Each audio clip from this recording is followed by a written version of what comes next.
down in a minute unless you'd like to take her drink up to her.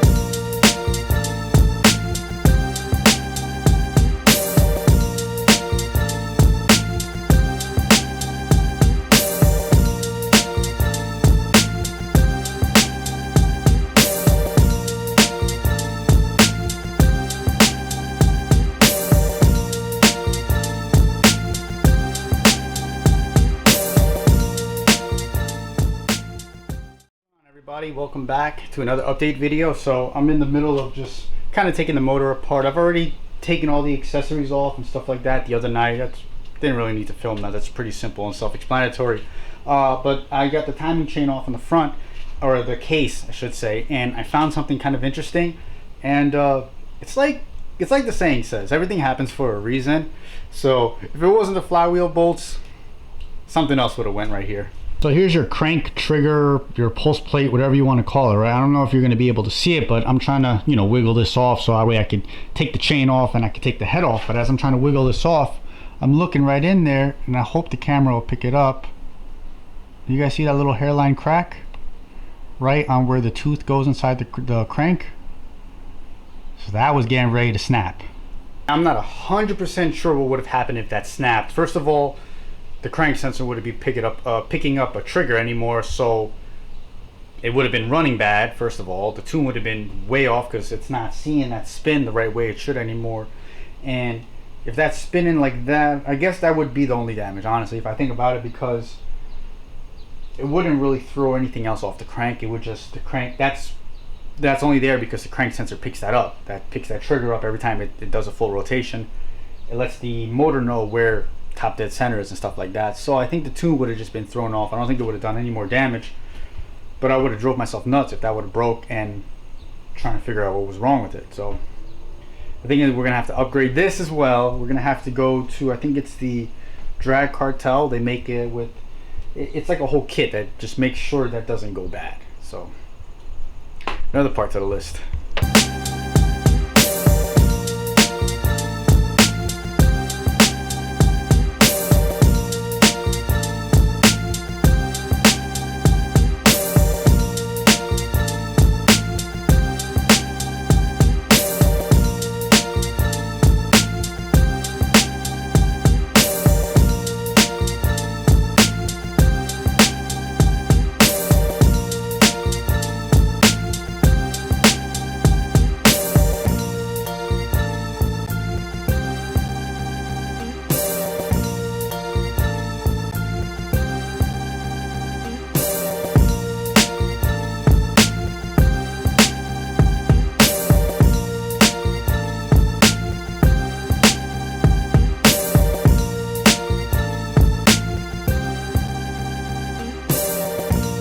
I'd like to kiss you, but I just washed my hair. Bye.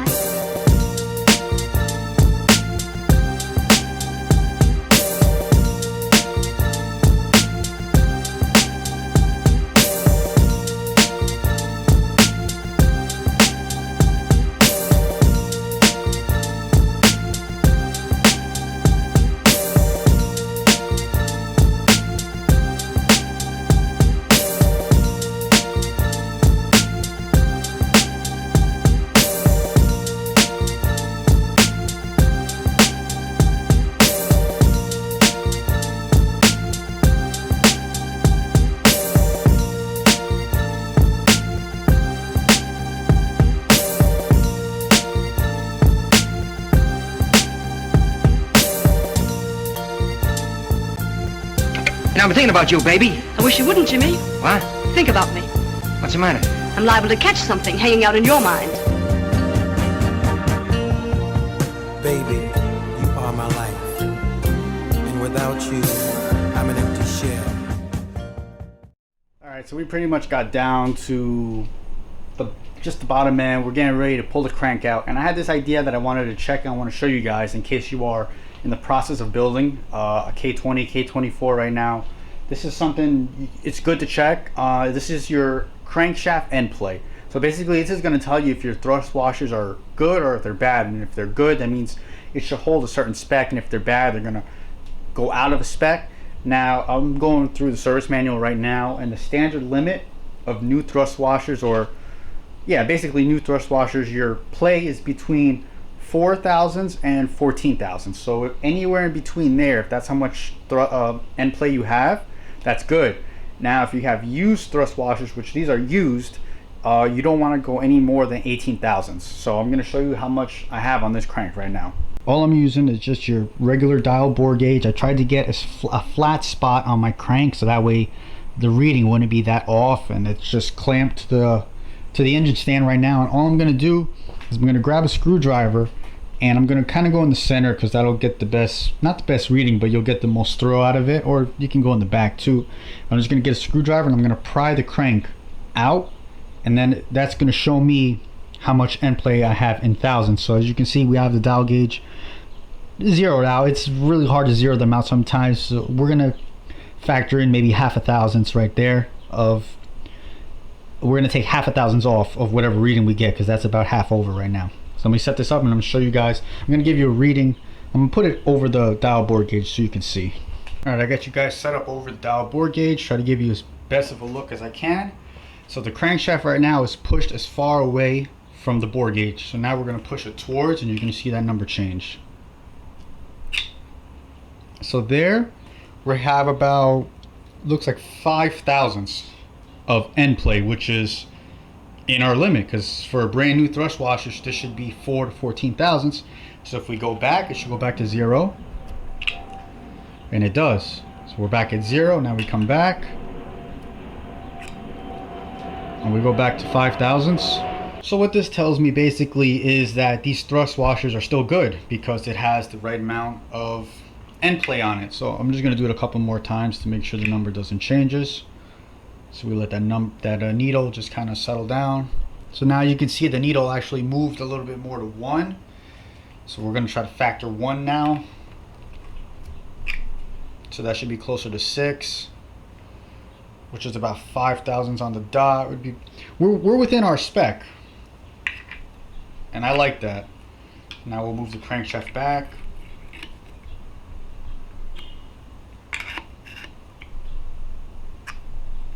And it looks like it's, there we go. So now we're back at 0. So even though these are good, I'm still going to replace everything anyway. But in case you guys are curious as to, this is you know, what your end play is, this is something you definitely need to check to make sure you don't have too much play. That end play is there for every time you step on the clutch, basically.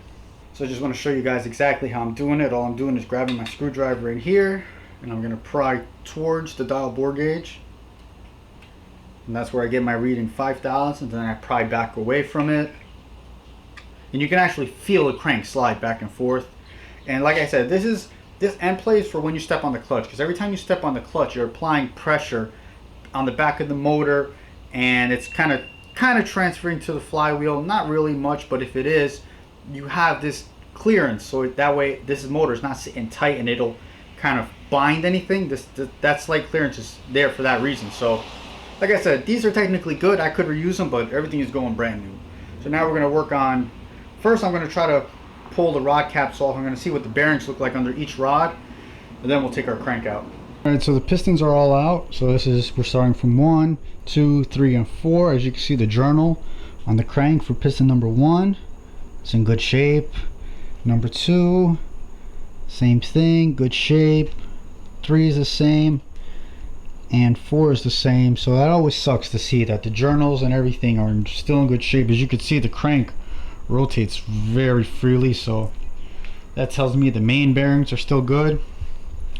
Again, it sucks just because of the damage back there, just ruins everything here. But I took the rods out and everything.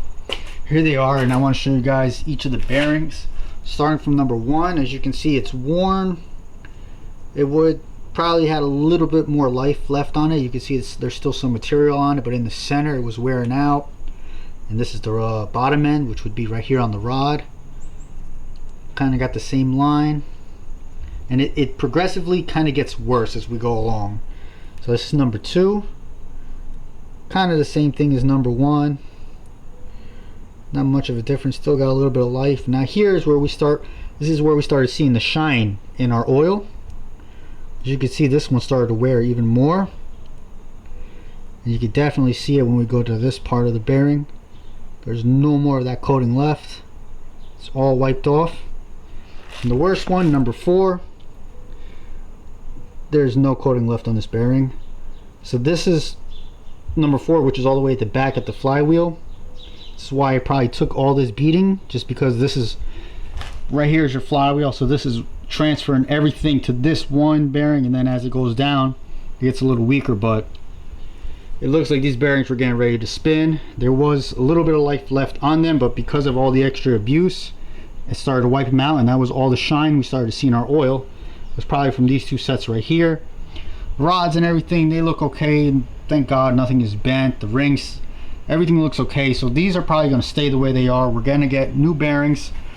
We still got to pull our crank out. Well, but like I said, this spins so freely, I'm positive these main bearings are okay, but I'll take it out just so we can look at it. But we already know we're going to need a new crank, so let's just get this out and we'll wrap this up.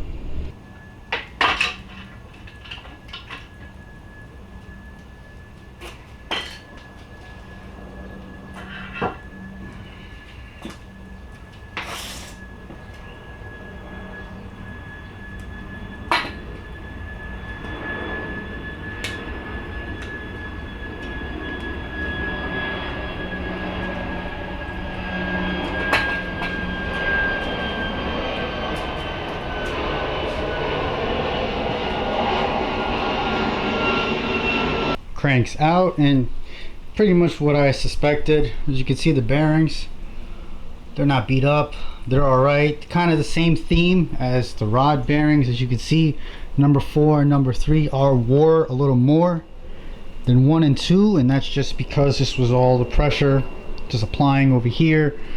But they're not beat up. The crank, same thing. Crank is not beat up on the main journals. This is fine. A little bit of wear, but you can't feel nothing. Well, yeah, actually you can. I can pick that up with my nail.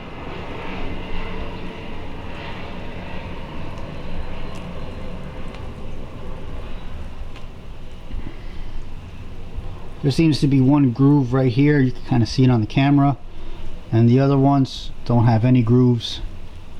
My nail's not catching anything, so I'm not sure if this was, you know, repairable, if that could be polished out or not, but I got a giant paperweight now. I don't know. I'm gonna keep it just because I'm gonna keep it. But yeah, they were done there. All right, and that's it. We're done, guys. The motor is completely disassembled. So I'm gonna kind of fill you in. Here's where I'm at right now. What we need to order: crank, complete new bearings, main rod bearings. We need a new oil pump.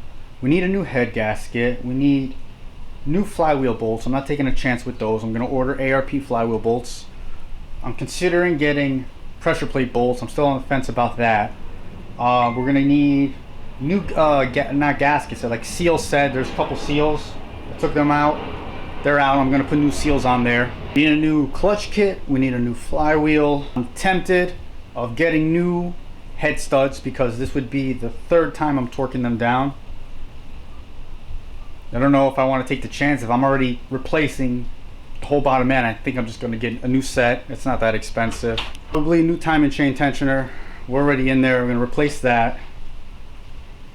The pulse plate for the front of the crankshaft, that was broke. It looked, I had a crack at first, and once I pulled it out, it was already cracked, or it came apart. So might upgrade to the Drag Cartel front crank kit or whatever. I forget what it's called, but it comes with like a key lock, so that way it never shears. I think for that incident, my guides and my chains, the guides and the chain, they all look okay. There's not even really any wear marks on them showing like it was wearing out too much, so that's all going to stay. I'm going to keep that. There's probably a couple more things I'm forgetting, and I'm going to remember them as I go along, but that's pretty much the main things right now I need just to get this bottom end put back together and all assembled. And it's just I'm gonna take my time, first of all, and I'm going to try to just pinpoint every weak point of the K series, and I'm just gonna upgrade it. Regardless, I'm only making 270, maybe 300 down the road. I'm gonna touch. I want this bottom end to be completely bulletproof, so one day I decide to I just lose my mind and I go nitrous, or I go to the dark side and I go boost. We're going to be able to hold it, and I'm going to just take you guys step by step on what each weak point of the K series is. So when I go to assemble it, I'm going to make a long, comment if you want a long or a short, but it's going to be a very detailed video on a K20, K24 assembly, basically bottom end and top end. I'm just going to do a really detailed video just to give you guys all the info I have and how to really just make your K pretty much bulletproof, as strong as it can be on a stock block. You know what I mean? No sleeves, no nothing. Just we're going to try to make it as tough as we can. Another thing I will be doing, since I have all this taken apart, basically I'm going to be giving the block back to my machine shop. I'm going to let them hot tank it, clean it up, and just make sure everything is good, because if we're starting from scratch, we're starting fresh, everything's got to be clean again, and you can't get a block. I don't care who you are or what you use, you can't get a block as clean as the machine shop can with their hot tank. So all of this is going to get refreshed, and that way when we go back to assemble it, we have a clean surface and just the proper way you should assemble a motor. I'm not a professional engine builder, but I know how to do this stuff, and I do stuff a certain way. So all of this needs to be clean before I even start assembling anything. So that's another thing we'll add onto the list.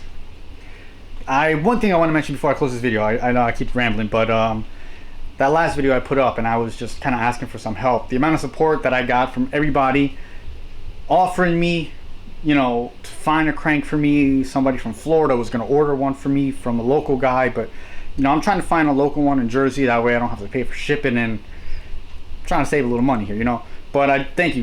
Just the amount of support everybody was just throwing at me, really trying to help me find a crank. That was unbelievable. You know what I mean? I didn't think I was going to get that much of a response, and sending me coupon codes and giving me ideas of where I should look to find some of these extra parts. I used that tri-state code, that 15% off. I used that. I already got that head gasket coming.